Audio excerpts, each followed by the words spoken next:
bonjour à tous, merci de l'invitation. Je suis ravie de pouvoir vous parler de ce sujet qui me tient à cœur, parce que vous savez qu'on a une activité asthme sévère, et une forme d'asthme particulière dont on parlera à la fin, dans le service de Prumo. Ah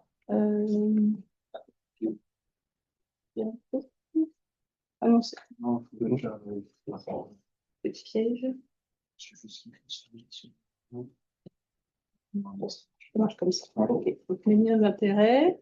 Alors, juste pour cadrer un peu le sujet, c'est fréquent. Là, oui, c'est fréquent, c'est que c'est 4 millions de patients en France, chez les adultes. Vous avez la prévalence, les derniers chiffres, c'est ceux de la cohorte Constance. Vous voyez, c'est 6,4% des femmes, 5,1% des hommes. Donc, c'est, comme on dit classiquement, un vrai problème de santé publique.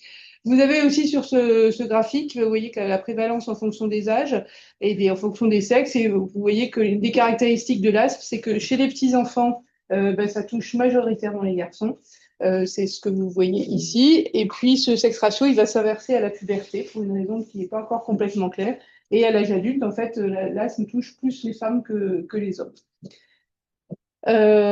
C'est toujours aussi important de le dire parce que c'est une maladie qui souffre un peu d'une image un peu de bénignité. Il faut rappeler que malgré le fait que vous voyez que la mortalité en Europe de l'Ouest, elle s'est quand même effondrée depuis les années 90, grâce à l'arrivée des corticoïdes inhalés, on va en reparler. Vous voyez qu'il reste quand même un certain nombre de patients qui décèdent d'asthme en France, même en France où on a un système de soins qui donne un accès aux médicaments assez large.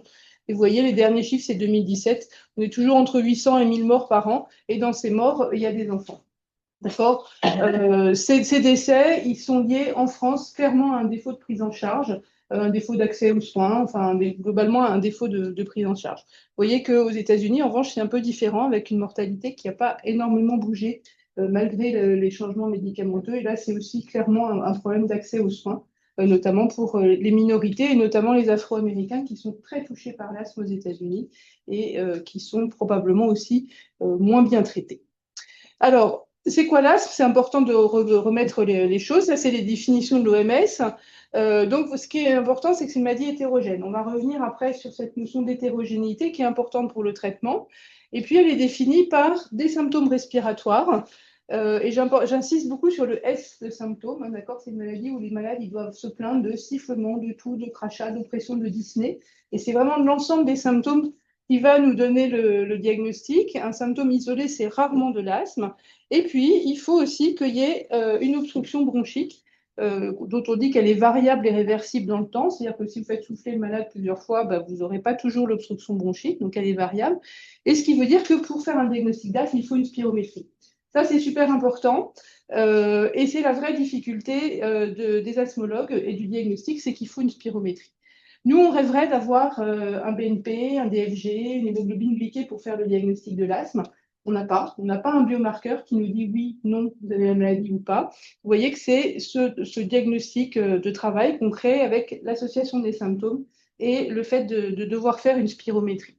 Donc, du fait qu'on soit dépendant de cet acte, qui n'est pas très compliqué, hein, mais qui nécessite un appareillage et qui nécessite un accès à une plateforme de FR, eh bien, il y a beaucoup de malades qui n'ont pas de FR. Vous voyez, on avait fait ce travail en 2014 à partir des données du SNDS sur la cohorte Sophia Asthme, qui est un programme de TP d'éducation de l'assurance maladie.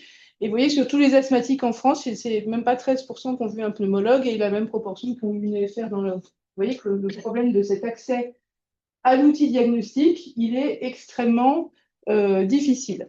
De ce fait, on considère dans des systèmes de soins occidentaux, comme au Canada, qu'il y a 30% des asthmatiques autodéclarés, c'est-à-dire des gens à qui on dirait est-ce que vous avez de l'asthme? Oui, j'ai de l'asthme parce que moi, je suis asthmatique. Mais en fait, si on redéconstruit le diagnostic en intégrant les EFR, vous voyez qu'on a 30% des malades qui sont étiquetés asthmatiques à tort. À l'inverse, on sait qu'il y a plein de populations qui ne sont pas diagnostiquées, les enfants, les hommes, ça peut paraître étonnant, mais ça, c'est vraiment lié à une image qu'on a de la maladie. Un homme qui se plaint de symptômes respiratoires, on va lui dire qu'il a une BPCO ou une autre maladie, alors que si c'est une femme, on va dire qu'elle est asthmatique. Les fumeurs sont sujets de diagnostiquer, les sujets âgés, parce que c'est plus compliqué de faire les EFR, et puis la précarité ou les systèmes de soins où les EFR sont difficiles, à réaliser. Donc voilà, donc ça c'est un vrai problème en clinique, c'est un vrai problème aussi en recherche, que toujours se poser la question finalement qu'est-ce qu'on a inclus dans nos cohortes Est-ce qu'on était sûr que c'était des asthmatiques et que c'était pas autre chose? Mais néanmoins, bah, ça nous incite à faire de la bonne médecine, hein, d'interroger les patients et de faire les choses de manière rigoureuse. Donc moi, j'ai demandé à ChatGPT de me faire une image d'asthmatique. Et donc, bah, il a mis une jeune femme. Voilà, c'est l'image que vous avez peut-être tous, hein, mais vous avez vu que là, ça touche tous les âges, les très petits, les très vieux. Certes, plus les femmes, mais quand même aussi les hommes. Et puis aussi, ce qui est intéressant, on va en reparler, c'est qu'est-ce qu'elle a dans la bouche? De la ventoline. D'accord? Donc, l'image de l'asthmatique, c'est quelqu'un qui prend de la ventoline. Et donc, l'objectif, c'est aussi de pouvoir déconstruire ces inconscients que nous avons et qui sont faux. Alors, si on va un petit peu plus loin, c'est quoi l'asthme? En fait, c'est des modifications de la bronche qui sont profondes et qui sont chroniques. Pourquoi je vous montre ça? Parce que si ça se trouve, vous avez tous dans la tête l'asthme, l'idée d'une bronche qui s'ouvre et qui se ferme, qui s'ouvre et qui se ferme. Vous prenez de la ventoline, ça s'ouvre. Vous ne prenez pas la ventoline, il y a la crise, ça se ferme. Je me trompe ou pas? C'est un peu ça que vous avez dans la tête, d'accord. Donc, il y a une partie où ça se ferme de temps en temps, mais pas tout le temps. Et donc, ce que vous voyez ici, c'est une bronche normale, d'accord? C'est une petite bronche. Vous voyez ici les alvéoles qui tiennent la paroi bronchique. Vous voyez que cette paroi, elle est relativement fine, avec un épithélium ici, qui est fait majoritairement de cellules ciliées, une membrane basale qui est fine, et puis il y a un petit peu de muscle qui l'entoure, mais le muscle est fin, et c'est ce muscle, effectivement, quand il se contracte, qui va être responsable des modifications de diamètre bronchique. Puis si vous regardez cette bronche d'asthmatique, qui malheureusement doit être décédée puisqu'on a sa bronche, vous voyez clairement, même si vous n'êtes pas des angiopathes très spécialistes, qu'il y a des anomalies. Un, elle est remplie de mucus, elle est bouchée par le mucus. Deuxièmement, vous voyez que la paroi bronchique, elle est extrêmement épaissie, avec notamment ce qui s'est hypertrophié, c'est le muscle, qui est devenu hypertrophique et hyperplasique. Et puis si on s'approche sur l'épithélium, vous voyez que la membrane basale, elle s'est épaissie également. Et puis les cellules ciliées qu'on voyait bien de l'autre côté, elles ont été remplacées du fait d'une métaplasie épithéliale par des cellules à mucus.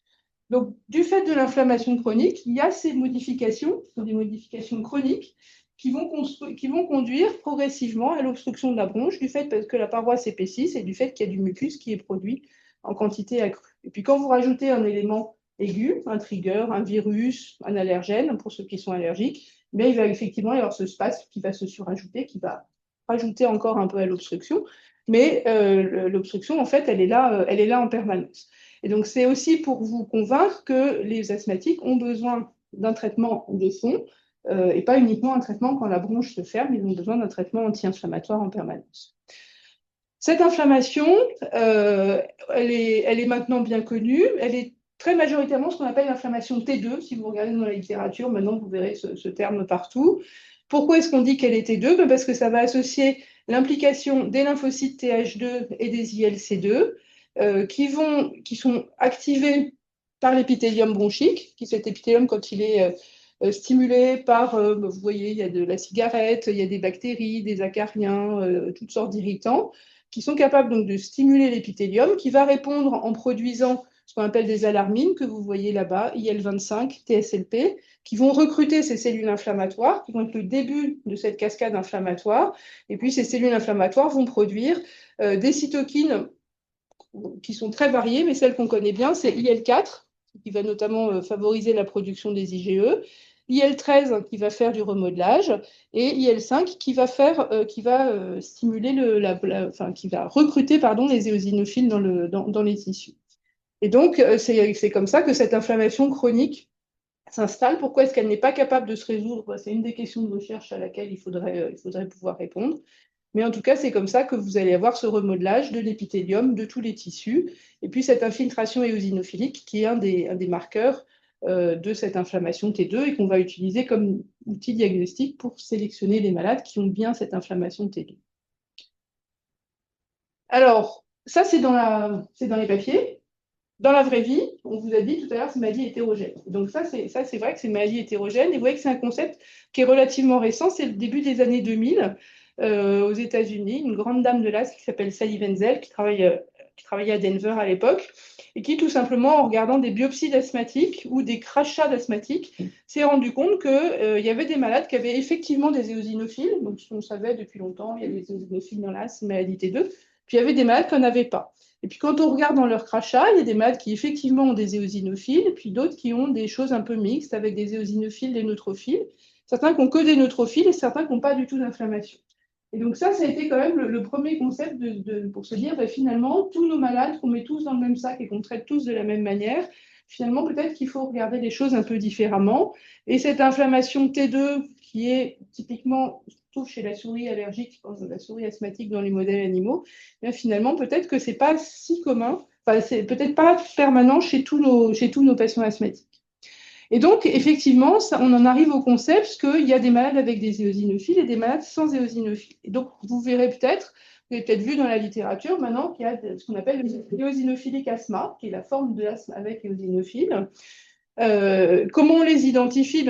Soit on retrouve les fameux éosinophiles dans les crachats, mais c'est compliqué de faire des crachats, mais ça peut se faire. Ou sinon, on peut les identifier sur le fait d'avoir plus de 150 éosinophiles dans le sang. Donc 150, ça peut vous sembler très bas. C'est effectivement une valeur qui est normale au sens biologique du terme. Néanmoins, on sait que quand vous avez plus de 150 éosinophiles dans le sang et que vous êtes asthmatique, vous répondez très bien aux biothérapies qui vont cibler les éosinophiles. Donc ce seuil, il a été déterminé en fonction du taux de réponse aux fameuses biothérapies dont on va reparler à la fin. Le problème de ce critère diagnostique, c'est qu'il est éminemment variable. C'est que les éosinophiles varient en fonction de l'heure à laquelle vous faites le prélèvement, si vous avez fait du sport, si vous avez mangé, si vous avez pris des corticoïdes, etc. Donc, c'est un critère qu'il faut répéter pour pouvoir identifier effectivement le fait d'avoir une inflammation à éosinophile, qui est le marqueur d'une inflammation de T2. Alors, pourquoi c'est important? Parce qu'on sait que les malades qui ont cette maladie éosinophile, ces asthmatiques et éosinophiliques, ils ont plus d'exacerbations, ils ont moins de bonnes fonctions respiratoires, ils ont beaucoup plus de remodelage. On pense que les éosinophiles fabriquent beaucoup de TGF-bêta et vont contribuer notamment à la prolifération du muscle et aux modifications structurelles que je vous ai montrées précédemment. Et globalement, ils sont plus sévères. D'accord? Donc, ce n'est pas anodin d'identifier ces asthmatiques et éosinophiles. Et puis, sur le plan thérapeutique, c'est important parce qu'on sait que ceux qui ont des éosinophiles, ils vont mieux répondre aux corticoïdes, tant mieux pour eux. Et puis surtout, on va reparler à la fin des biothérapies, donc qui sont les anticorps monoclonaux qu'on donne dans les formes sévères de l'asthme. Ces malades-là, éosinophiles, ce sont ceux qui vont bien répondre aux biothérapies. Donc, c'est super important de pouvoir les identifier tels quels. Deuxième point, dans cette hétérogénéité, il y a des malades qui ont des allergies et des malades qui n'ont pas d'allergie. Je suis sûre que dans la dame avec ChatGPT tout à l'heure, si je vous avais demandé de rajouter vos idées préconçues sur elle, vous auriez dit, en plus, elle est sûrement allergique. C'est vrai, l'allergie, c'est vrai chez les petits-enfants. Hein, c'est 90% des asthmes de l'enfant sont associés à des allergies respiratoires. Chez les adultes, c'est moins vrai. Ça, c'est un petit travail qu'on avait fait sur notre cohorte à Bichat. Vous voyez qu'il y a quand même 30% des malades asthmatiques adultes qui n'ont pas d'allergie. D'accord? Et ce sont d'authentiques asthmatiques. Je le confirme, parce qu'ils sont passés chez nous, donc on est sûr du diagnostic. Vous voyez que c'est 30% des asthmatiques qui n'ont pas d'allergie. Et puis au sein des allergiques, il y a ceux qui ont plusieurs allergies, et puis d'autres qui sont juste monoallergiques. Donc même au sein des allergies, il y a ceux qui ont beaucoup de sensibilisation, pas beaucoup de sensibilisation. Et clairement, ce qu'on sait, c'est que plus votre maladie a commencé tôt dans la vie, dans la petite enfance, plus vous allez avoir d'allergies, plus vous allez avoir de sensibilisation. En revanche, si votre maladie commence plus tard, vers 30 ans, 40 ans, 50 ans, clairement, c'est des phénotypes qui sont moins allergiques et moins associés à des sensibilisations, à des ORO-allergènes. Et puis, aussi, dans les allergies, il y a ceux qui ont l'allergie respiratoire, l'asthme, la rhinoconjonctivite, puis vous voyez qu'il y en a quand même une petite proportion qui ont de la dermatite atopique, des allergies respiratoires, donc qui ont des maladies qu'on va appeler polyallergiques. Donc ça, c'est un deuxième point dans l'hétérogénéité de la maladie, ceux qui sont allergiques ou pas, et ceux qui sont très allergiques versus ceux qui ont peu d'allergies. Comment on fait pour les identifier? On va pas refaire le diagnostic de l'allergie, mais il faut que les asthmatiques aient des prick tests. Sinon, vous pouvez faire des dosages IgE spécifiques. Et puis, bien sûr, il faut toujours vérifier qu'il y a une corrélation entre vos symptômes et les sensibilisations.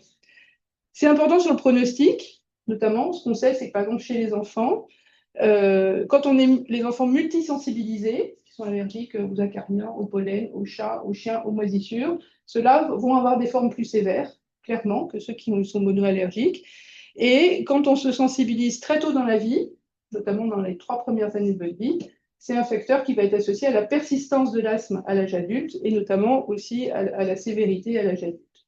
Donc ça, c'est aussi important de savoir à quel âge surviennent les allergies, parce que ça va déterminer un peu le pronostic. Et puis, à l'inverse, chez les adultes, on sait que quand on est monosensibilisé aux acariens, on a une forme plus sévère que les autres. Pourquoi? C'est un petit peu difficile à savoir, mais en tout cas, c'est des formes un peu différentes. Donc, à quoi ça sert de dire que le malade est allergique ou pas? Ben, ça change tout quand même sur sa prise en charge. S'il est allergique, il faut faire des mesures d'éviction. L'immunothérapie, donc la désensibilisation sublinguale, c'est possible chez certains patients. Et puis, on sait que ceux qui sont allergiques vont bien répondre à certaines biothérapies, notamment chez les enfants très allergiques, je vous l'ai dit. Les anti-IgE, c'est des traitements qui changent la vie. Puis, s'il y a d'autres maladies allergiques, il faut les prendre en charge, notamment les allergies alimentaires, parce que vous savez que dans les allergies alimentaires, il y en a qui sont très sévères, hein, comme les allergies à l'arachide, qui peuvent parfois même tuer certains patients. Donc, c'est ce deuxième phénotype qui est important à identifier, sachant que, comme vous êtes tous très bons en immunologie, vous avez bien compris que quand on est allergique, on a une inflammation T2 et donc on peut avoir des éosinophiles aussi. Donc, ce sont deux phénotypes, éosinophiliques et allergiques, qui ne sont pas forcément des phénotypes exclusifs.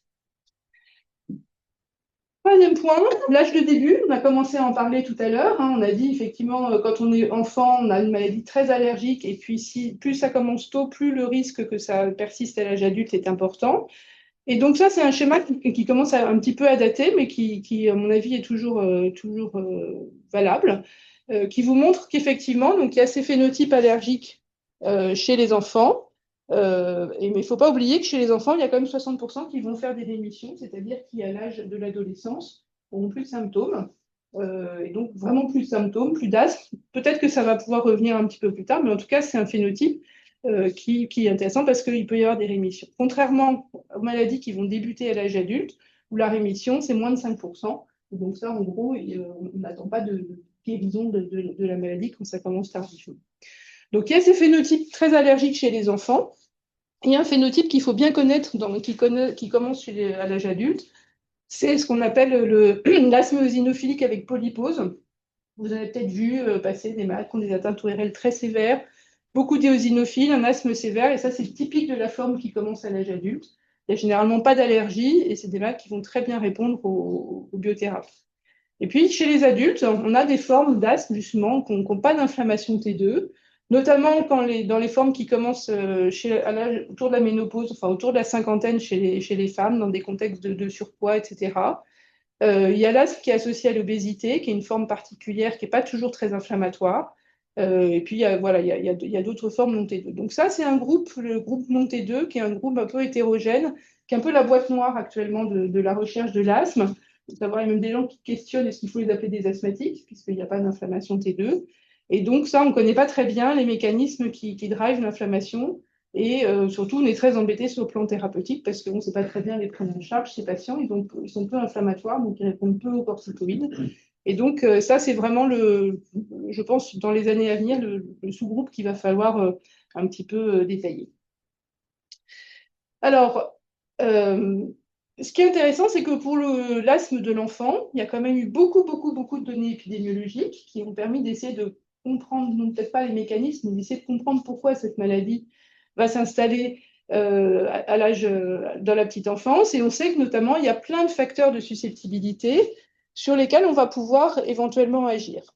Notamment, il y a tous les facteurs environnementaux qui sont associés à notre mode de vie occidental, qui ont contribué à l'augmentation de la prévalence de l'asthme sur ces 20 dernières années. Actuellement, c'est stable, hein, mais notamment, on sait clairement qu'il y a un lien entre le fait d'être exposé au tabac pendant la vie prénatale, la pollution, et surtout l'absence de stimulation microbienne. Vous avez peut-être entendu parler de cette hypothèse hygiéniste qui disait que l'asthme s'était développé dans les populations occidentales du fait de l'augmentation de la propreté, et que, enfin, de la propreté au sens l'augmentation des antibiotiques, on nettoie les biberons, on vit dans un environnement très, très sain, que du coup, l'immunité antibactérienne, pas très stimulée, s'est orientée vers l'immunité Th2 anti-allergique. Ça, c'était un peu la théorie des années 90, là, donc cette hypothèse hygiéniste qui tient la route, mais qui maintenant, actuellement, plutôt qu'une orientation des bactéries vers le Th2, c'est plutôt le fait que maintenant, on considère que c'est une dysbiose, en fait, et qu'il y a une anomalie du microbiote qui va favoriser le développement de l'allergie, du fait effectivement de l'environnement où on n'est pas plus très exposé aux bactéries. On sait qu'il y a également des transmissions épigénétiques qui se font. Donc, il y a une susceptibilité qui est très importante. Et puis ensuite, chez le petit enfant, dans les 3 premières années, il y a des éléments qui vont être très importants pour favoriser l'expression de la maladie. C'est notamment les infections respiratoires virales et notamment le VRS. Donc ça, on sait que le fait d'être exposé au VRS dans les premières années de la vie, ça va être un élément très fort pour développer une maladie asthmatique et puis de passer de la forme pré-asthmatique à une forme chronique avec un asthme qui va s'installer. Et donc, on croit beaucoup dans la prévention de l'infection contre le VRS. Vous savez que maintenant, on vaccine les nouveau-nés qui naissent pendant la période hivernale contre le VRS, où on leur injecte des anticorps anti-VRS à la naissance pour ceux qui naissent à l'automne. Et alors, ça fait pas très longtemps, je crois que c'est 4 ans qu'on a commencé à faire ça. On a quand même quelques données qui laissent penser que ces enfants qui ont été protégés des infections virales pendant leur première année de vie, eh ben, ils ont sans doute moins de symptômes respiratoires à 2 ans ou à 3 ans. On aurait besoin de chiffres dans 10 ans ou 15 ans pour savoir si effectivement on est capable de modifier l'épidémiologie de classe et de faire en sorte qu'en limitant ces infections respiratoires très précoces chez les enfants à risque, eh ben, on va limiter l'évolution vers la maladie asthmatique. Donc ça, c'est pour l'asthme allergique des petits-enfants. On est même capable, on a tellement bien avancé qu'on est capable de faire des recommandations pour la prévention primaire, c'est-à-dire pour éviter le développement de la maladie. Et donc, dans les choses qui sont recommandées, c'est le tabac pendant la grossesse. Ce n'est pas un scoop, mais en tout cas, on sait que fumer pendant la grossesse favorise clairement la survenue des maladies respiratoires sifflantes chez les petits-enfants. L'obésité pendant la grossesse, pour des raisons immunologiques complexes, mais en tout cas, on sait que les femmes qui prennent beaucoup de poids pendant leur grossesse, eh bien, elles augmentent le risque de transmettre de l'asthme à leur enfant. Et puis, en revanche, vivre dans un environnement très sans allergènes, pour le coup, c'est pas démontré que c'est une efficacité, c'est probablement inefficace. Il y a même des choses qui vont plus loin, et ça a été publié ce mois-ci, je crois, dans la revue Allergie. C'est la Société européenne qui a fait des recommandations qui vont très loin sur l'environnement et les espaces verts. Donc, lisez le texte, vous verrez, c'est intéressant. Ils ont fait des recommandations très solides à destination des politiques, pour effectivement qu'il y ait des politiques de santé sur le développement des espaces verts. Et puis ça, c'est la partie destinée à discuter avec les patients.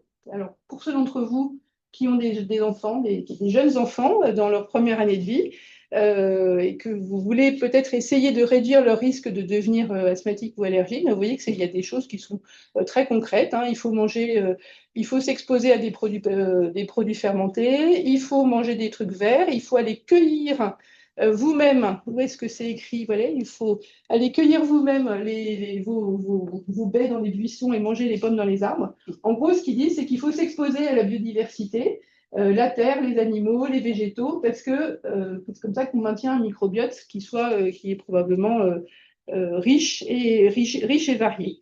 Et donc, bon, c'est rigolo parce on sent qu'ils sont quand même très militants, les gens qui ont écrit ces recos, mais c'est basé, encore une fois, sur des données épidémiologiques, des grosses cohortes qui montrent qu'il y a quand même un rôle très important de cette exposition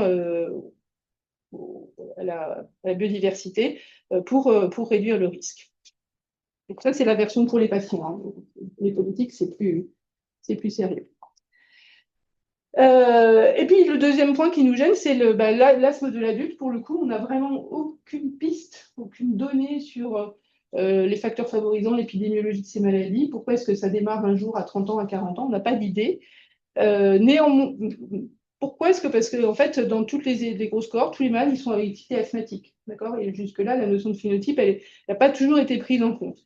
Ce qui est intéressant, c'est que par exemple sur les GWAS, donc les grosses cohortes qui ont analysé les SNP qui pourraient favoriser le développement de l'asthme, pareil, pour les malades étaient groupés, tous les malades, tous les asthmes.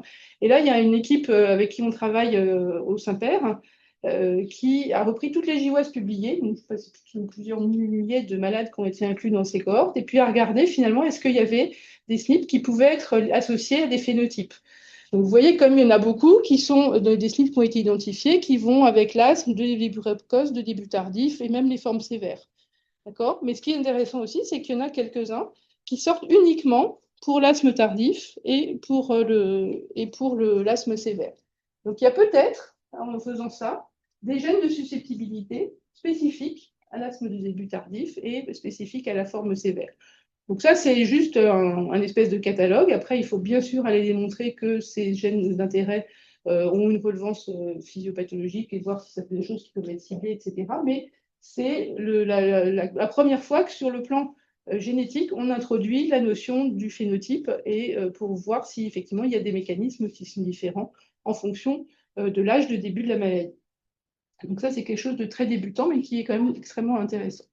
Alors, si on passe pour le traitement, vous avez compris, je vous ai montré, hein, c'est une maladie inflammatoire chronique. Qu'est-ce qu'on donne? Les corticoïdes, voilà.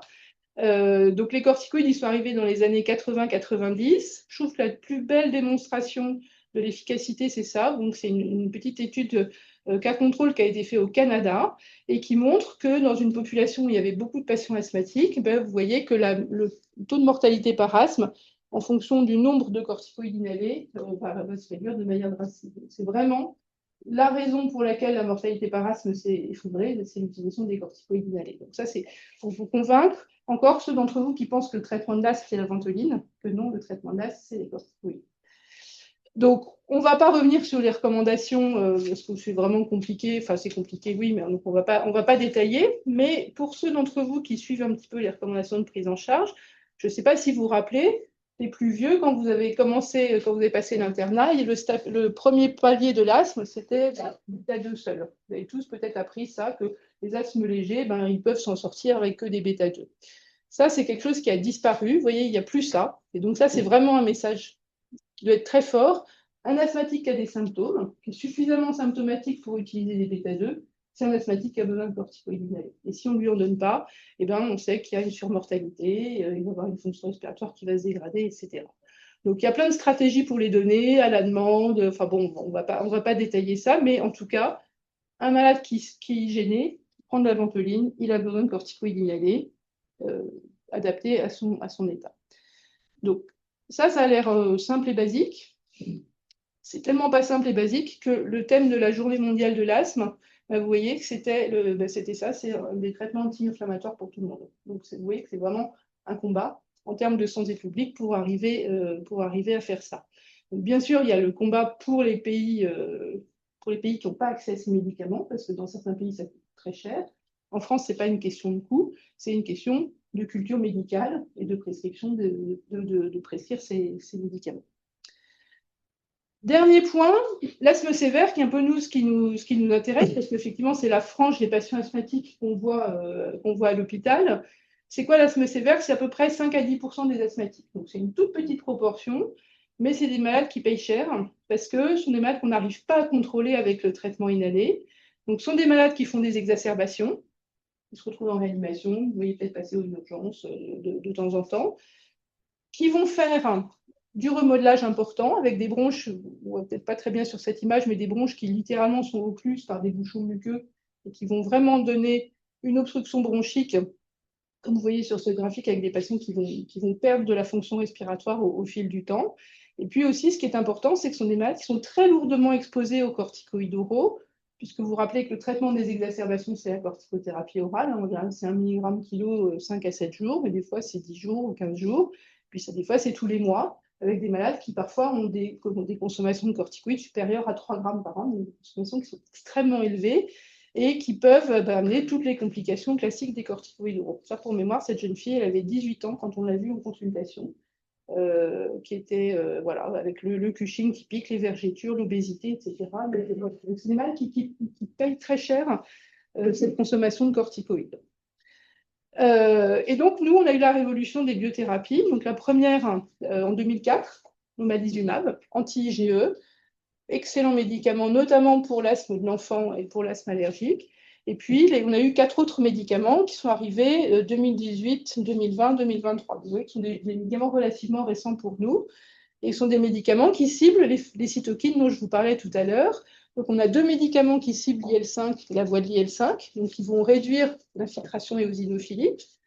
Un médicament qui va cibler l'IL4 et l'IL13, le récepteur est commun, et qui donc va avoir un effet et sur le remodelage et également sur la production d'IgE et du dupilumab. Je ne sais pas s'il y a des dermatos ici, mais les dermatos connaissent très bien, parce que c'est un médicament qui a été développé dans la dermatite atopique et qui a révolutionné la vie des patients avec des dermatites atopiques. Et puis le petit dernier, anti-TSLP, le tezepelumab, qui lui va bloquer cette alarmine qui s'appelle TSLP, qui est au-dessus de la cascade inflammatoire. Donc, ce sont des médicaments qui vraiment vont changer la vie. Vous voyez qu'en termes de tolérance, ils sont tellement bien tolérés qu'on les prescrit pour certains à partir de l'âge de 6 mois. Et donc, ça, c'est quand même très important. Et même s'ils sont des immunomodulateurs, nous, on ne les considère pas comme des immunosuppresseurs. D'accord ? C'est souvent une crainte qu'on entend, mais ils vont faire des infections. Enfin, voilà, c'est pas un anti-CD20, c'est pas des médicaments qui agissent sur la voie de défense antibactérienne ou antivirale. Donc, ce ne sont pas des médicaments qui favorisent les infections et qui sont extrêmement safe et qui sont très bien tolérés.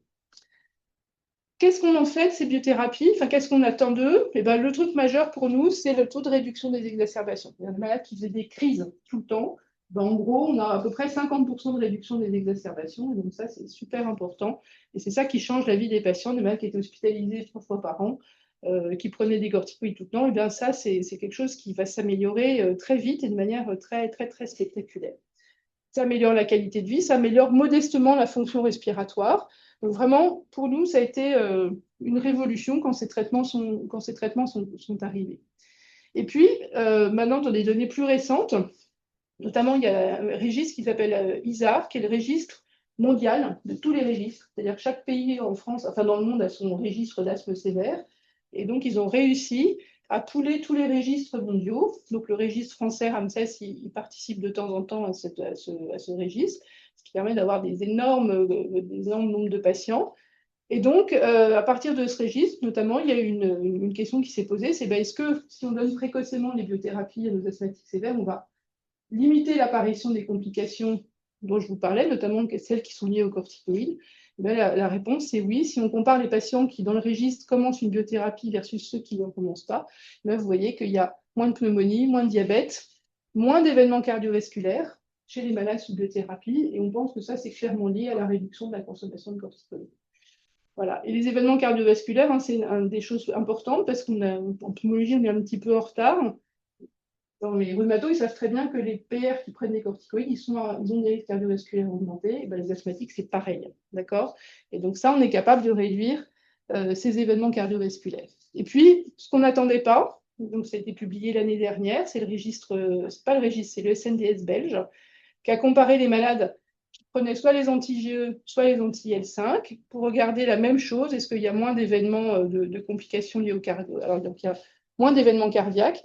Tout le truc très important, c'est que vous voyez la mortalité globale des asthmatiques, elle est considérablement réduite, rien que par le fait d'utiliser les biothérapies. Donc, c'est vraiment un effet indirect, moins de corticoïdes, moins d'événements cardiaques, moins de diabète.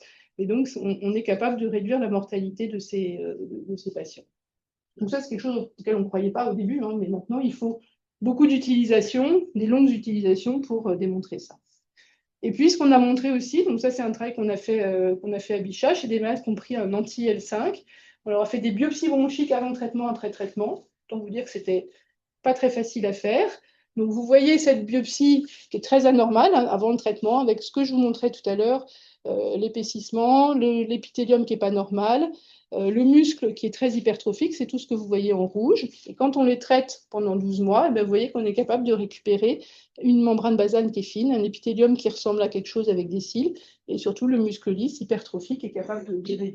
Ces phénomènes de remodelage sont des phénomènes qui sont réversibles, en fait, quand on diminue l'inflammation, quand on diminue le stress mécanique, on améliore tout ça. Donc là, ça, c'est pareil, c'est partie des choses qu'on n'imaginait pas au début de l'utilisation de ces traitements.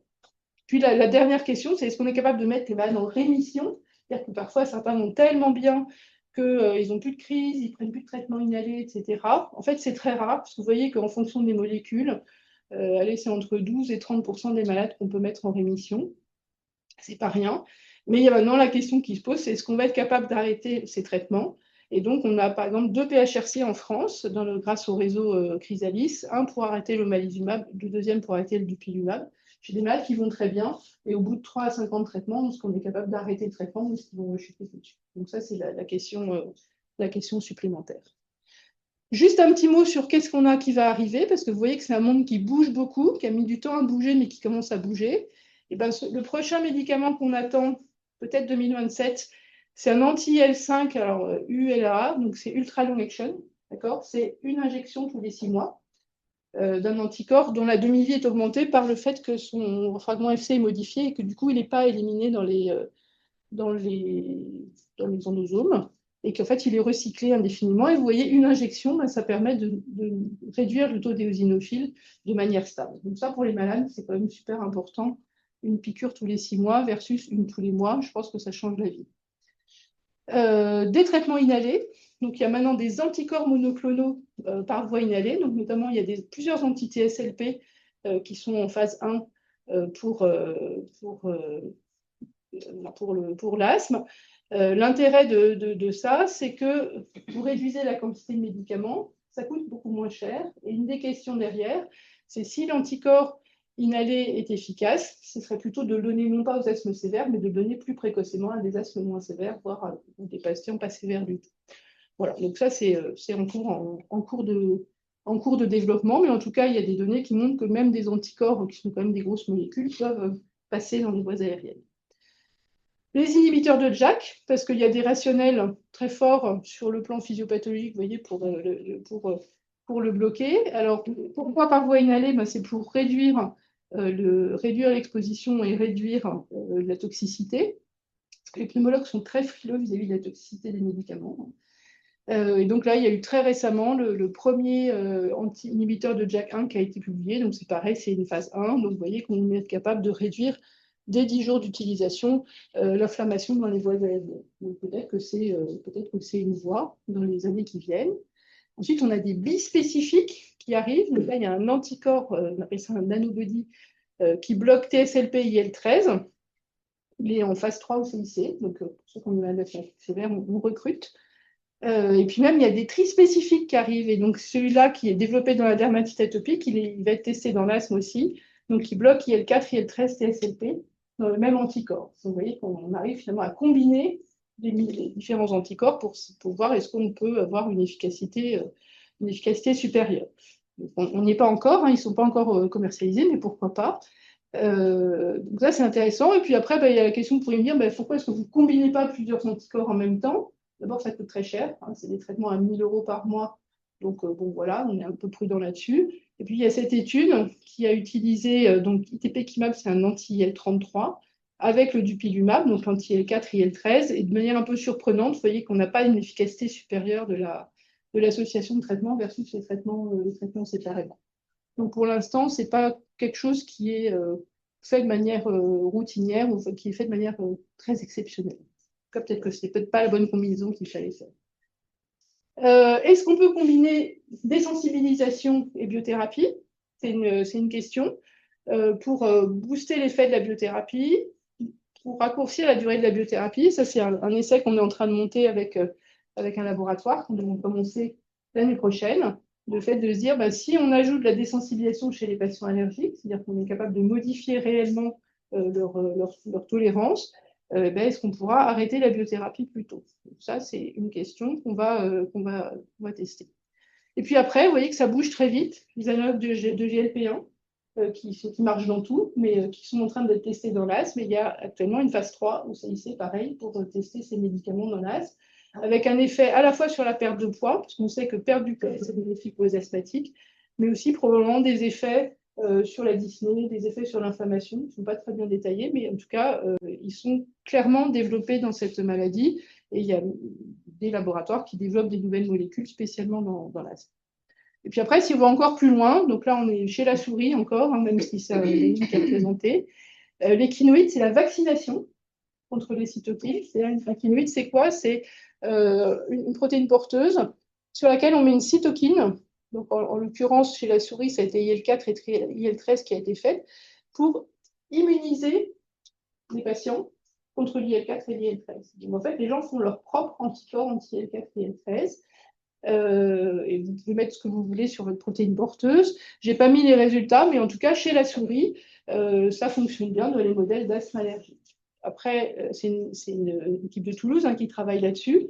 L'objectif, c'est de le développer chez l'homme. Ça pose plein de questions. On se dit, une fois que vous avez fabriqué vos propres anticorps anti-L4, s'il se passe quelque chose, comment on arrête, enfin bon, bref, ça pose plein de questions, mais sur le fond, c'est plutôt intéressant parce que c'est un traitement au long cours. Donc, à suivre, l'affaire des quinoïdes. Et puis après, si on va encore plus loin, on fait toujours rigoler, mais bon, enfin voilà, donc peut-être les carticelles aussi dans l'asthme un jour, chez la souris, ça marche, chez l'homme, on verra.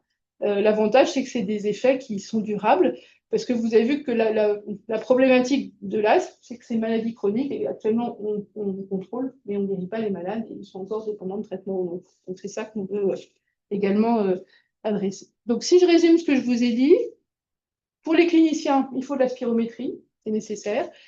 Des corticoïdes pour tout le monde. Et ce qu'on dit, c'est 2 symptômes par mois, ça suffit pour dégager, pour mettre des corticoïdes inhalés. Souvenez-vous que c'est une maladie hétérogène. D'accord? Des petits, des jeunes, des vieux, des débuts précoces, des débuts tardifs, des malades qui ont des éosinophiles ou qui n'en ont pas. Et en tout cas, ce qui est très important, c'est d'identifier ceux qui ont des éosinophiles, plus de 50. Et puis, c'est important d'identifier les sévères, donc ceux qui ne sont pas contrôlés malgré le traitement, parce que ceux-là, il faut qu'ils aient des biothérapies rapidement. Il ne faut pas les laisser exposer aux corticoïdes indéfiniment. Puis, vous voyez qu'on a encore plein de questions de recherche sur des sujets variés, et donc, on a encore beaucoup de travail. Et c'est le travail de l'asthmatime et de l'équipe Inanam et Avisha qui travaille là-dessus. Voilà, je vous remercie. Si vous avez des questions, je répondrai avec plaisir. Est-ce qu'on a une idée de... Parce qu'il y a le 4e phase qui est impliqué dans le développement de la fibrose, en tout cas dans pas d'organes. Ouais. Et pourquoi les asthmatiques ne fibrosent pas? Alors, ils font de la fibrose, mais dans le sens de fibrose qu'on appelle, qui n'est pas du tout comme la fibrose pulmonaire idiopathique. Ils font des dépôts de collagène. Ils font de la matrice qui est anormale, qui est modifiée avec du collagène 3 et du collagène 1. Donc, on appelle ça de la fibrose sous-épithéliale. Mais ce n'est pas une fibrose qui est mutilante, ce n'est pas une fibrose qui est destructrice.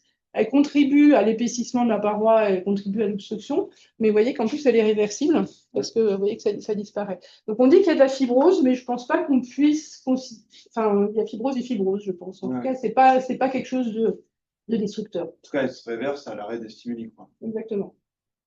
La polypose peut être aussi une mutation génétique hétérozygote. Est-ce que c'est en lien, en fait, elle peut être un symptôme d'une... Alors, la polypose, ça va avec l'asthme, mais on peut trouver ça dans les mucoviscidoses et dans les dyskinésies ciliaires primitives. Donc, c'est partie des diagnostics différentiels devant un asthme avec une polypose, d'aller chercher ces maladies-là. Il y a des dilatations des bronches qui sont importantes, qu'on ne retrouve pas beaucoup chez les asthmatiques. Effectivement, polypose, ça ne veut pas dire asthme, forcément, il y a d'autres maladies à aller chercher. On parle beaucoup d'asthme d'effort chez les sportifs et on lit dans la presse généraliste que c'est très fréquent. Est-ce que c'est une vraie maladie ou est-ce que c'est un prétexte pour masquer les prises de corticoïdes? Alors, l'asthme d'effort, c'est-à-dire en gros de l'asthme qui est déclenché uniquement à l'effort, c'est très rare. En général, quand on a de l'asthme à l'effort, en fait, on a de l'asthme quand on fait un virus hiver ou quand dans d'autres circonstances. Donc, en fait, les manifestations d'asthme à l'effort, il faut les considérer comme de l'asthme et en fait les traiter comme tel. C'est exceptionnel qu'il n'y ait vraiment que l'effort qui déclenche. Mais donc les 20-30% de cohortes du Tour de France qui sont asthmatiques, c'est pas normal. Alors, c'est pas normal, mais en même temps, c'est que la prévalence de l'asthme chez les sportifs de haut niveau, elle est plus élevée. Pourquoi? Parce que, enfin, alors là, c'est peut-être vraiment des trucs de concierge, mais ce qui est dit, c'est que c'est des gens qui hyperventilent en permanence et qu'en fait, ils inhalent des polluants, des allergènes. Bon, ils sont probablement plus exposés du fait qu'ils sont dehors et qu'ils ventilent beaucoup. Et ça, il y a quand même des données solides, notamment pas sur les cyclistes, mais sur les gens qui font les sportifs du nord de l'Europe, qui font du ski de fond, des trucs dehors. Eux, ils ont une prévalence d'asthme qui est beaucoup plus importante que les autres. Mais certes, il y a l'effort, mais il y a aussi le reste qui va déclencher. Donc oui, c'est quand même vrai. Puis après, il ne faut pas oublier que chez les sportifs de haut niveau, il y a des manifestations qu'on appelle asthme d'effort, qui sont aussi des dyskinésies des cordes vocales, enfin des dysfonctions laryngées, qui sont des troubles fonctionnels d'un larynx qui se ferme à l'effort, qui est très fréquent chez les sportifs et qui donne un stridor normalement, et qui peut être étiqueté à tort asthme. Donc, quand il y a vraiment que l'effort qui déclenche ça, il faut quand même penser à ça. C'est très fréquent. notamment chez les jeunes sportifs, mais plus c'est de haut niveau, plus on trouve ça. Ça c'est évité de l'orthophonie. Et les corticoïdes, c'est un dopant, mais ce n'est pas un dopant majeur. Donc, même si les sportifs du Tour de France l'utilisent, je ne pense pas que ça booste leur performance de manière spectaculaire. Et c'est un dopant. Oui. Dans l'asthme d'adulte, en fait, dans les non-éosinophiles, certains cardiologues, maintenant disent qu'un asthmatique tardif, c'est un cardiaque qui ne se connaît pas. Ils ont tort. C'est-à-dire que dans la liste des diagnostics, après, vous voyez qu'on n'a pas parlé du diagnostic. Enfin, si je vous ai dit, le diagnostic, il est difficile, il est clinique. Hein. Il est clinique. Et donc, effectivement, il y a des malades qui sont asthmatiques, notamment des femmes, et qui sont en fait des insuffisants cardiaques. Oui, c'est vrai. Donc, la liste des diagnostics différentiels, elle est longue. Hein. Ils n'ont pas tort, mais moi, de ce que j'ai appris de discuter avec toi ou de ton topo, c'est qu'il y a aussi des vrais asthmatiques. Non, moi, j'avais un peu appris externe de l'étude de médecine qu'un asthme après 50 ans, c'était du cœur et que le vrai asthme de près de 50 ans, bon, c'était vraiment un cas Non, particulier. il faut moduler ça. On peut avoir un asthme à 50 ans, voire même, on a vu il n'y a pas très longtemps, 75 ans, avec une pure allergie au chat. Enfin, ça peut démarrer à n'importe quel âge. Donc, c'est vrai qu'à 75 ans, l'insuffisance cardiaque, c'est plus fréquent que l'asthme, mais ça peut démarrer à n'importe quel âge. Ça, c'est sûr. Et 30-50 ans, hein, c'est vraiment une zone à risque pour le début de la maladie pour certains patients. Donc, il ne faut pas éliminer le diagnostic juste sur l'asthme. Enfin, ouais, non, c'est vrai, c'est des familles, c'est pour poser la question pourquoi il ne faut pas de fibrose, parce que les littératures qui disent que la limite au pH2, il y aura de l'intégration à P2 de macrophage qui peut favoriser la fibrose en général. Et chaque fois, je dis que c'est pas vrai, il a dit qu'il ne faut pas de fibrose. Et donc, c'est pourquoi est-ce que, par exemple, en single cell, il faut démontrer que l'inflammation chez les asthmatiques, elle reste une partie. Elle est pas que compartimentale. Alors, elle est principalement au niveau de la bronche, mais ça passe un peu dans l'alvéole, puisque quand on fait de l'expectoration induite, on retrouve les éosinophiles dans les crachats, par exemple. Donc c'est pas que dans la bronche. Il y a aussi un peu d'inflammation systémique. Hein. Il y a quelques travaux qui montrent quand même qu'il y a un peu d'inflammation globale, mais moins importante. Mais effectivement, il n'y a pas beaucoup de travaux qui s'intéressent à cette matrice et à cette fibrose et à ces caractéristiques. Mais effectivement, pourquoi ça ne détruit pas et pourquoi c'est réversible? Enfin, pourquoi c'est réversible, on sait, parce que ça peut être. Enfin, c'est pas phagocyté, enfin, c'est détruit. Quoi. Il y a un turnover de ces protéines. Mais pourquoi est-ce que ça ne détruit pas? Je ne sais pas. Mais je pense qu'il n'y a jamais eu de travaux qui ont regardé ça. Et alors, nous, ce qu'on va faire avec le RémoMépo, là, l'étude de biopsie, c'est qu'on est en train de faire la transcriptomique sur nos biopsies pour savoir effectivement qu'est-ce qui change avant-après sur le phénotype cellulaire et sur les cellules épithéliales, mais également sur les fibroblastes. On va pouvoir regarder qu'est-ce qui change dans leur phénotype et dans leur phénotype sécrétoire. Et puis sur les cellules musculaires aussi, de regarder qu'est-ce qui va changer avant-après traitement. Parce que la vraie question, c'est est-ce qu'on arrive à remettre ces cellules dans un mode de fonctionnement normal, avec un phénotype normal, non sécrétant, non inflammatoire. Et une question, je sais que la thermoplastie. Alors, c'est fini. Donc, la thermoplastie, pour ceux qui ne connaissent pas, on a eu notre heure de gloire à Bichat dans les années 2000-2010. C'est le traitement, en gros, on mettait une sonde qui chauffait dans la bronche à 50 degrés. En endoscopie, on faisait ça. Hein, et ce qu'on voyait, c'est qu'en fait, ça faisait disparaître littéralement le muscle lisse, parce qu'en fait, chauffer le muscle lisse, ça faisait entrer les cellules en apoptose. Et donc, le muscle, littéralement, disparaissait. Donc, c'est un traitement qui a eu beaucoup d'intérêt avant qu'on ait des biothérapies. Qui marchait pas mal, avec quand même aussi pas mal de complications liées aux gestes endoscopiques chez des asthmatiques sévères. Et puis finalement, c'est un traitement qui a disparu de sa belle mort quand toutes les biothérapies sont arrivées. C'était quand même beaucoup plus simple de mettre ça. Et ça a tellement disparu que le labo a arrêté de commercialiser le dispositif de thermoplastie. Oui, c'était intéressant de voir ça. Je sais que nous, en fait, en consultation, effectivement, on voit beaucoup d'adultes qui n'avaient rien dans l'enfance et qui, vers 40 ans, 50 ans, commencent à avoir des rhinites allergiques et des asthmes, qui ne sont pas forcément les plus sévères. Et là, pour le coup, le devenir allergique, malgré tout, à l'âge adulte, ça existe, et ça existe plus maintenant qu'il y a 10 ans. Il y a des gros problèmes d'environnement et de pollen et de moisissure atmosphérique, il y a les asthmes d'orage, des gens qui n'ont que des rhinites, tout d'un coup font des bronchospasmes au moment des périodes d'orage.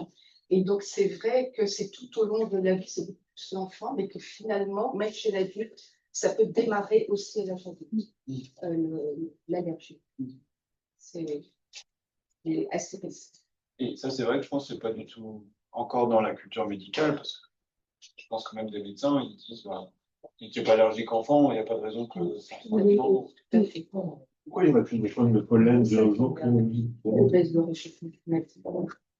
Que les pollens sont modifiés, ils sont plus gros, la saison est différente, ils commencent plus tôt. Et puis quand il y a de la pollution en plus, ça fait des complexes entre le pollen et les particules, je sais pas si les PM2,5 ou pas. Voilà. Et ça modifie les propriétés physico-chimiques des pollens.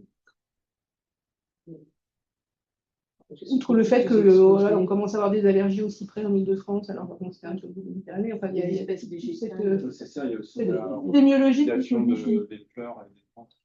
Et il y a plus d'événements climatiques extrêmes, c'est-à-dire effectivement les orages, où là il y a énormément de crises d'asthme, de gens qui vont aux urgences, c'est très bien décrit, vous savez. Et il y a aussi les gros orages, donc ces phénomènes d'orage, les vagues de chaleur, les nuages de sable du Sahara, et tout ça finalement chez la personne qui est un petit peu sensible, ça va aggraver, et ça peut arriver bien sûr aussi à l'âge adulte. Et bien sûr chez l'enfant qui est plus sensible, mais vraiment les adultes également. Dans les années 90, on parlait du syndrome du lundi matin, lorsque les Parisiens revenaient de la campagne. Les enfants faisaient des crises d'asthme. Je connais pas le syndrome du lundi matin, mais c'est pas surprenant. Il y a un truc qui est bien connu chez les enfants, c'est les asthmes de la rentrée, les asthmes du mois de septembre. Alors, c'est pas juste parce que je veux pas aller à l'école, quoique on peut toujours poser la question, mais en général, c'est la conjonction de septembre, c'est la période de reproduction des acariens. Ils arrivent dans des classes qui ont été fermées tout l'été, où les acariens ont proliféré. C'est la saison où commencent les virus respiratoires. Les rhinovirus, ça commence à ce moment-là. Et donc, vous faites exposition allergénique massive plus virus, et alors là, poum, voilà, c'est le pic des hospitalisations en pédiatrie pour asthme, donc c'est pas.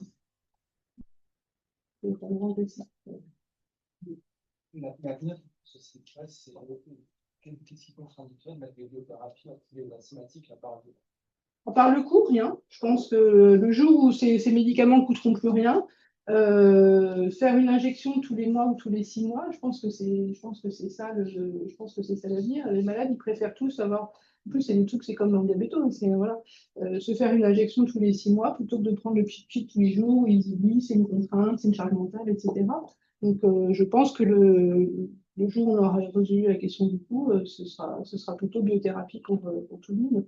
Et on sait que ça marche parce qu'il y a plein de nos malades sous biothérapie, quand ils vont bien, ils arrêtent tout le reste. Donc c'est un truc qui peut marcher. Donc, le problème de l'asthme, hein, c'est comme toutes les maladies chroniques, c'est l'observance. Il y a le fait qu'il faut que les médecins prescrivent les corticoïdes, mais après, il faut que les malades les prennent. Et ça, c'est une contrainte inouïe. Donc, je pense que ce sera plus facile de faire comme ça. C'est pour ça que je suis un peu ambivalente vis-à-vis des entités SLP inhalées. Parce que certes, c'est séduisant, peut-être que ça marche mieux que les corticoïdes, mais ça reste pour les malades un traitement à prendre 2 fois par jour, donc on va se heurter au même problème de l'observance des traitements. Donc si après on n'a que des monoclonaux tous les 6 mois, alors là. Moi, j'ai une dernière question. Est-ce que tu vois, parce que l'immunité T2, c'est quand même impliqué de plus en plus dans beaucoup de pathologies hors allergie et asthme. Mais est-ce que tu as eu vent ou des hypothèses sur l'utilisation un peu plus large? Enfin, j'étais une question. On avait vu avec James en hospitalisation une maladie néphrologique qui est une maladie des emboles de cholestérol. C'est des emboles de cholestérol qui se précipitent dans les petits vaisseaux, en particulier dans le rein, qui est de très mauvais pronostic pour beaucoup de raisons. Auquel on n'a pas beaucoup de thérapeutiques. Les corticoïdes ne marchent pas très bien. Quand c'est des patients très vasculaires, souvent donner des fortes doses corticoïdes, ça aggrave le risque cardiovasculaire, etc. Il y avait des hypothèses sur le fait que le complément soit impliqué. On avait essayé les anticompléments chez ce patient-là. C'était un vieux monsieur, un peu palliatifs, entre guillemets, en tout cas, qu'on n'avait pas envie d'utiliser. Puis en fait, il y avait des taux d'éosino très élevés. On en avait discuté un peu avec Bruno Crestani et James. On s'est dit, bah, pourquoi pas tenter un anti-IL-5 ou IL-5 récepteur. On l'a mis sous mépolizumab, guéri ces éosinophiles en tout cas. Il améliore sa fonction rénale. Est-ce que c'est le hasard? C'est un case report, on ne sait pas. Hein. C'est peut-être qu'il va être guéri tout seul, mais est-ce que tu as eu vent un peu d'indications un peu plus maladie systémique ou Les anti-L5 qui sont dans le DRESS. Ok. Ouais, dans le DRESS, on pensait que les éosinophiles étaient juste un marqueur et qu'ils n'étaient pas forcément impliqués dans la maladie. Et en fait, il y a des. Alors, je sais pas si des essais. Enfin, il y a des essais cliniques en cours pour l'utilisation en aigu des anti-L5 dans le DRESS. Les anti-IgE, ils sont utilisés dans les maladies bulleuses, dermatologie, parce qu'en fait, finalement, il y a des anticorps IgE aussi. Les anti-L5 dans la GEPA, dans les vascularites, c'est pareil, c'est utilisé. Et puis en dehors de ça, je crois que c'est tout. Mais en fait, on voit bien que ça commence, voilà. Et puis après, alors, celui qui a le plus d'indications, c'est le dupilumab, parce qu'il a, il a la dermatite atopique, il a l'asthme, la polypose, le prurigo, l'urticaire chronique, ben voilà. Et donc après, il a peut-être, j'ai pas vu encore trop utilisé dans d'autres maladies. Si dans la GPA, il est utilisé aussi. Mais on voit bien qu'effectivement, le champ de ces maladies va c'est dans les GEPA avec asthme ou dans les avec toutes formes, ouais. c'est surtout pour l'atteinte ORL et l'asthme. Donc après, il n'y aura pas forcément des AMM pour tout, mais oui, enfin, l'avantage en France, c'est qu'effectivement, on peut les tester assez facilement. Et il y a, enfin, j'ai un peu notion que les éosinos, ils commencent à avoir un pan un peu régulateur aussi en immuno, en particulier dans les maladies auto-immunes. Il y a des gens qui commencent à montrer que les éosinos dans le lupus, c'est important, mais peut-être plutôt comme un modulateur de l'auto-immunité. Il n'y a pas de signaux chez les patients asthmatiques qui ont des anti-L5, qui ont plus d'auto-immunité qui se développe. Alors, il y a un sujet avec ces médicaments-là, c'est l'apparition de maladies de manifestations articulaires qu'on a vu beaucoup avec les anti-L5, on l'a publié. Alors, ce sont des manifestations variées, donc ça peut être des arthroses galopantes, des arthrites microcristallines, mais on a vu aussi d'authentiques PR, et avec le DUPI, des spondylarthropathies qui se développent. Donc, est-ce que c'est parce que quand on bloque TH2, on favorise l'arrivée de maladies plutôt TH1, TH17, c'est peut-être ça. Et pour les anti-IL5, il y a un très beau modèle de souris qui a de l'asthme et de la PR et qui montre très bien que les éosinophiles dans les synoviales, ils ont un effet régulateur, en fait, justement, un effet anti-inflammatoire, et que quand on les supprime par l'anti-IL5, et bien, en fait, on fait exploser la PR. Donc, c'est une des questions de savoir est-ce que quand on voit des manifestations articulaires, c'est ça en fait qu'on a démasqué. Pour l'instant, on est au stade de la description clinique. On n'est pas allé encore beaucoup plus loin. Les modèles animaux sont. C'est pas un signal majeur qu'on voit comme dans les bloqueurs du checkpoint en cancéro ou ce genre de choses. Quoi. Non, c'est pas, ça reste des choses un peu assez isolées, mais avec quand même on a vu quelques cas assez spectaculaires d'une dame, notamment on a vu qu'elle a fait une arthrite microcristalline destructrice, mais qui a explosé en quelques mois, et là, avec les biothérapies de rhumato pour ça. Enfin, voilà. Ça reste des choses exceptionnelles, mais qui peuvent être invalides.